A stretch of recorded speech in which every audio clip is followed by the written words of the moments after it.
Hello everyone, welcome to this amazing platform of our channel Panesha for competitive examinations and I am Piyush. तो अभी आपका SSC selection post phase 8 2020 का 10th नवंबर का examination हो चुका है शिफ्ट 1 का। तो यहाँ पर हम करने वाले हैं उसका कंप्लीट एनालिसिस, जो भी मेरे पास क्वेश्चंस वगैरह आए हैं उसके अकॉर्डिंगली। तो यहाँ पर आपके जो क्वेश्चंस है वो परफेक्टली जेन्युइन है। जिन बच्चों ने एग्जामिनेशन दिया है उन बच्चों ने ही मुझे यहाँ पर ये क्वेश्चंस यहाँ पे प्रोवाइड किए हुए हैं, ठीक है।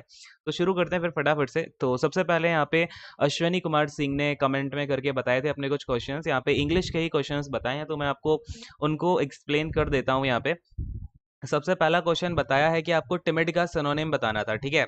और टिमिड का अगर मैं सिनोनिम की बात करूं, सबसे पहले आपको टिमिड का मतलब पता होना चाहिए, क्या होता है इसका, डरना या फिर कोई फियरफुल हो, ठीक है ना।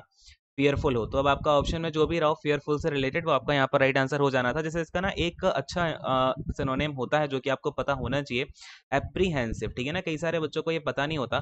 तो टिमिड का ना फियरफुल होता है, एप्रीहेंसिव होता है, देन आपका अफ्रेड होना, फ्राइटेंड होना, ये सारे के सारे क्या हो जाएंगे, इसके सिनोनिम्स हो जाएंगे। अफ्रेड होना या फिर आपका क्या हो जाएगा, फ्राइटेंड होना, फ्राइटेंड। ठीक है, क्लियर है भाई सारी की सारी चीजें। नाउ अब हम अगर सेकंड क्वेश्चन की बात करें, यहाँ पे आपसे ब्लीक का एंटोनिम पूछा गया है। ब्लीक आपका काफी बढ़िया वर्ड है। तो देखो यहाँ पे अगर हम ब्लीक की बात करते हैं, सबसे पहले ना ब्लीक की दो मीनिंग होती है, इस बात को समझना। एक मीनिंग आपकी होती है वेदर के टर्म में, अगर आपका वेदर के बारे में बात किया जा रहा है और आपसे बोल दिया कि ब्लीक वेदर है, तो आपकी एक मीनिंग होती है। फिर आपकी एक होती है दूसरी मीनिंग, यहाँ पे अगर किसी का कोई किसी पर्सन के ऊपर होती है, ठीक है ना। किसी पर्सन को लेकर के आपकी दूसरी मीनिंग बनती है। तो अगर मैं वेदर की बात करूं तो इसमें इसकी ये मैं मीनिंग बता रहा हूँ, ठीक है ना। इसके बाद में बताऊंगा इसका एंटोनिम, क्योंकि हो सकता है आपको एग्जामिनेशन में इसकी मीनिंग सिनोनिम वगैरह कुछ पूछ लिया जाए, तो पता होनी चाहिए सारी की सारी चीजें। ब्लीक की अगर मैं बात करता हूँ आपसे, तो ब्लीक का मतलब होता है आपका कोई अनप्रॉमिसिंग। वेदर की बात करेंगे तो पहले इसका मतलब होता है कोल्ड, या फिर आपका निपी वेदर होना, ठीक है ना। निपी वेदर होना, या फिर आपका आइसिंग, यानी कि ठंड जमा देने वाला मौसम हो, बहुत ज्यादा ठंडा हो, उसको हम क्या बोल देते हैं, it is a bleak weather, ठीक है। अच्छा, अब यहाँ पर अगर मैं पर्सन की बात करूँ तो पर्सन कैसा हो जाएगा, अनप्रॉमिसिंग हो जाएगा, ठीक है ना।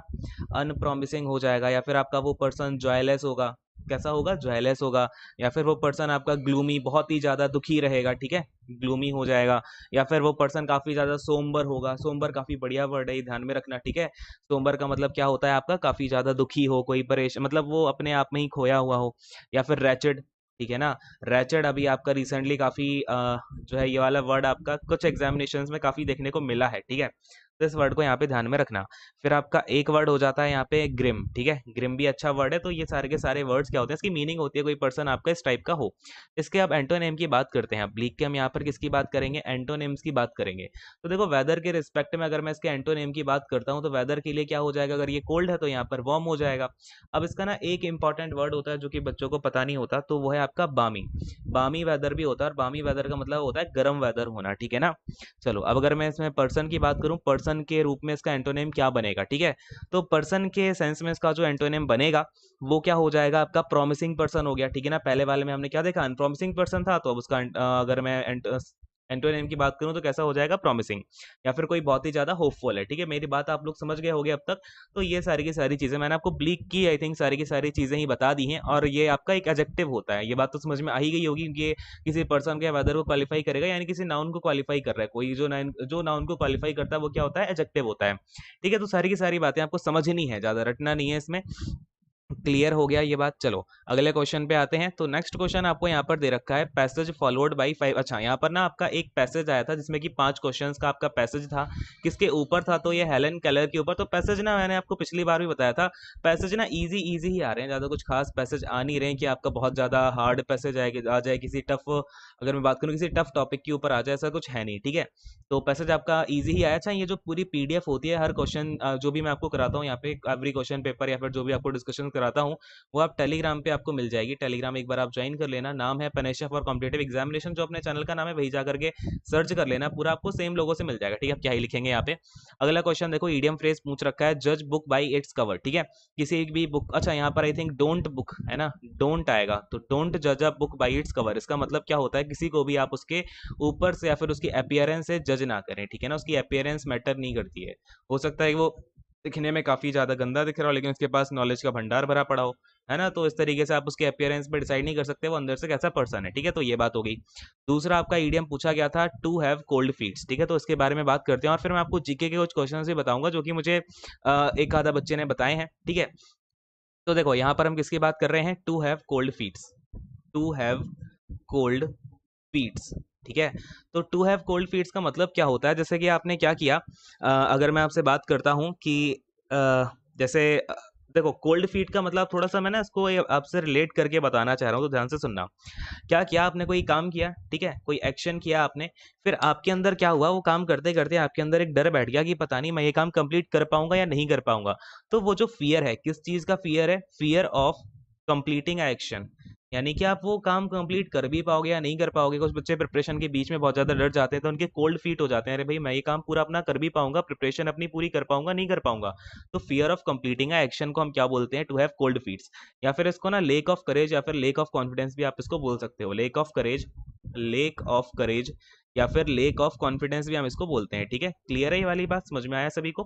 चलो, यहाँ पर आपके इंग्लिश के जो क्वेश्चंस है वो तो यहाँ पर इतने ही हैं। ठीक है, तो अश्विनी थैंक यू। अगर आपको और जीएस के क्वेश्चंस पता हो तो आप जीएस के क्वेश्चंस भी नीचे कमेंट करके बता सकते हो। अच्छा, और जो बच्चे हैं जिन्होंने अभी एग्जामिनेशन दिया है वो अपने क्वेश्चन जरूर बताएं, जिससे कि मैं आपको बाद में फाइनल आपका जो राइट आंसर वगैरह होगा या फिर आपका जो चीज़ें उसमें करेक्ट हो सकती हैं या फिर जो आने वाले शिफ्ट के स्टूडेंट्स हैं उनको मैं यहाँ पर बता दूंगा। ठीक है ना, तो वो आप एक बार कमेंट करके जरूर बताएं आपको अगर क्वेश्चंस वगैरह याद हो। अच्छा, एक करेक्ट क्वेश्चन ही बताना, तुक्का वगैरह ज़्यादा मत लगाना, क्योंकि तुक्का लगाने में चीज़ें फिर गलत हो जाती हैं। तो अगर आपको क्वेश्चंस याद हो, मेमोरी में हो, तो आप नीचे कमेंट करके बता सकते हो ना। जीके क्वेश्चंस की अगर मैं बात करूं, जीके के क्वेश्चंस एक्चुअली मुझे एक बच्चे ने कॉल पर ही बताए हैं, तो मैं आपको एक बार बता देता हूं यहीं पे क्या क्या क्वेश्चंस है। बाकी दो तीन ही क्वेश्चंस बता पाए हैं टू बी ऑनेस्ट। तो एक तो आपका ये क्वेश्चन आया था क्या कि प्रेमचंद के ऊपर कुछ क्वेश्चन था, प्रेमचंद का रियल नेम क्या था, है ना, ऐसा कुछ क्वेश्चन आया था। तो फटाफट से मुझे बताना, ठीक है। तो देखो इसको मैं आपको बता देता हूँ, प्रेमचंद का रियल नाम यहाँ पर आपसे पूछा गया तो देखो प्रेमचंद के अगर मैं रियल नाम की बात करता हूँ तो वो हो जाएगा, आई थिंक धनपत राय श्रीवास्तव है इनका। ठीक है, धनपत राय श्रीवास्तव, धनपत राय श्रीवास्तव था प्रेमचंद्र का पूरा नाम, श्रीवास्तव। ठीक है, तो इस बात को यहाँ पर ध्यान में रखना, प्रेमचंद का रियल नाम क्या है? धनपत राय श्रीवास्तव। अच्छा, एक क्वेश्चन आपका ये बना था क्या कि केमिस्ट्री में जो आपका अमोनिया का फॉर्मूला है वो पूछा गया था। अमोनिया का यहाँ पर आपसे क्या पूछा गया? फॉर्मूला पूछा गया। तो अमोनिया का आपको यहाँ पर फॉर्मूला बताना था। अच्छा, ये जो क्वेश्चंस है ना, हो सकता है कुछ क्वेश्चंस इधर से उधर हुए हों, क्योंकि जिससे मेरी बात हुई है बच्चे का थोड़ा कॉन्फिडेंस ना, मुझे कुछ मतलब पेपर उसका अच्छा गया नहीं, तो कॉन्फिडेंस ज़्यादा लग नहीं रहा था। तो हो सकता है क्वेश्चंस आपके, जब भी आप टेंशन में होते हो तो क्वेश्चन इधर उधर हो जाते हैं। ठीक है, तो अगर आपको क्वेश्चन में एरर लगती है, फिर कुछ क्वेश्चंस और भी याद हो, वो आप नीचे कमेंट करके जरूर बताना। ठीक है ना, तो देखो फिलहाल अमोनिया के फॉर्मूले की बात करें तो ये आपका क्या होता है? NH3 होता है। ठीक है, क्या होता है? NH3, नाइट्रोजन के साथ में आपके 3 हाइड्रोजन चिपके रहते हैं। किस तरीके से, इसका मैं आपको बता देता हूँ स्ट्रक्चर क्या होता है। ये ऐसा रहता है आपका, इसके ऊपर एक यहाँ पर बैलेंस बॉन्ड रहता है, देन आपका HHH। ठीक है, इस तरीके से आपका फिगर होता है। तो ये सारे यही आपके अभी कुछ क्वेश्चंस है जो कि मेरे पास अभी तक पहुंच पाए हैं। ठीक है, और अगर मैं आपसे यहाँ पर बात करूँ, कुछ बच्चे सेफ अटेम्प्ट्स को पूछते रहते हैं, तो देखो सेफ अटेम्प्ट्स ना आप सिलेक्शन पोस्ट के एग्जामिनेशन में कुछ प्रेडिक्ट कर नहीं सकते हो। डिपेंड करता है आपने कौन सी पोस्ट के लिए एग्जामिनेशन भरा है, क्योंकि हर पोस्ट में आपकी 6 से 7 वैकेंसी हैं, किसी में 7 से 10 हो जाएंगी या फिर किसी में मैक्सिमम 20 वैकेंसीज हैं, तो कैटेगरी वाइज।